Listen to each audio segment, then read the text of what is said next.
Sa akin sana dito si Senator Jinggoy, naging mas ano siya, circumspect. Ano? Na alam na nga niyang under fire siya, naging reckless pa siya doon sa pag-allocate. Yun ang problema doon. So, dapat nagka-delikadesa.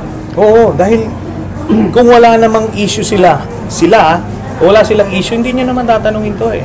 Kaso ngayon nga may issue na siya, ganyan pa yung gagawin niya. Hindi talagang, ano na to, pakapalan na lang ito.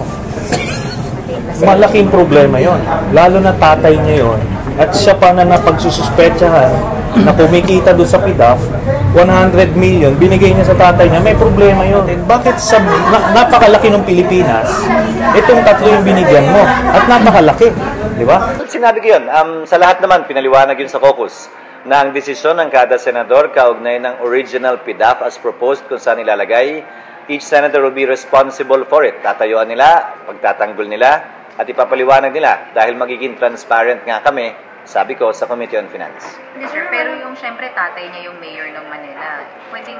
The reverse is true. Kung may bias, pabor sa kamag-anak, hindi rin naman dapat siguro pwede na meron discrimination laban sa kamag-anak. I think the propriety or impropriety of an allocation will be determined by its use and utilization. Kailangan ba talaga, saan napunta, nakarating ba at nakinabang ba ang tao? Yun dapat ang mag-determine ng propriety ng isang allocation.